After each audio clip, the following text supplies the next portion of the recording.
Welcome to the continuation of data analysis with Microsoft Excel, and we'll be creating tables, formatting the table, sorting and filtering the table. So I have my table this way. First and foremost, I will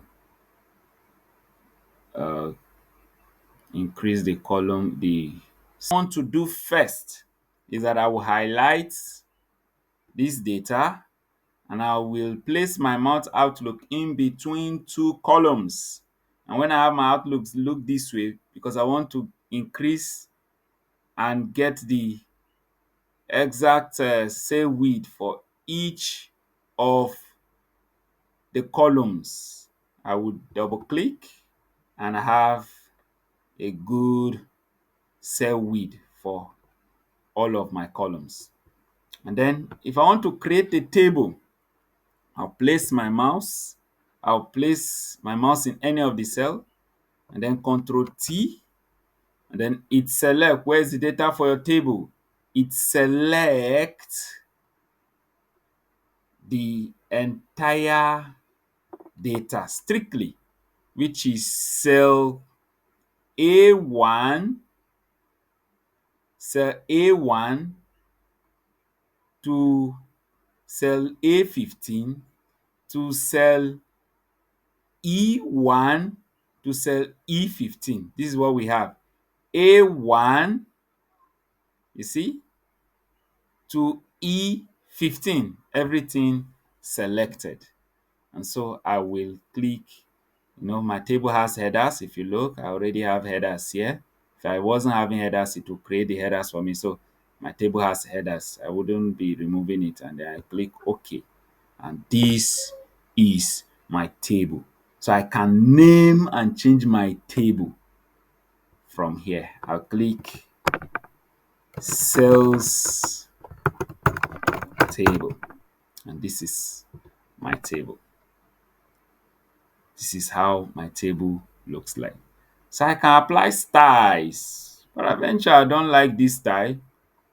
Here is my table design, because once I create my table, the table design appears as one of the tabs.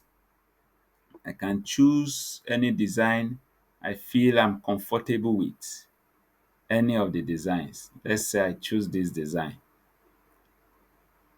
and this is it, having my table outlook. This is formatting my table, and then sorting and filtering the table.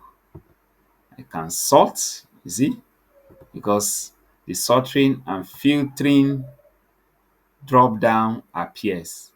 I can sort and filter. I can sort from A to Z by cell spacing. A to Z by cell spacing, which alphabetically I have B, D, E, J, J, L, M, M, down. I can sort. You see, whenever I sort by a specific column, there appears an outlook that indicates that I have sorted by this column. I can, by doing Control Z, I remove the sorting, and as many kind of sorting that you want to carry out.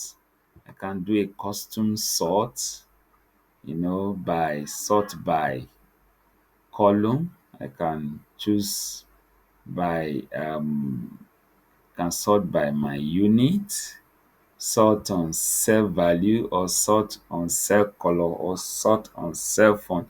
So I can choose cell values, and then I can now choose custom list. I can choose a specific custom list that I'll type to put box paste.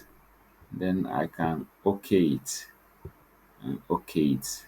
So I have sorted by the box and the picks. But why go through the route when I could just do the usual way? So this is my table formatting in Microsoft Excel. Thank you.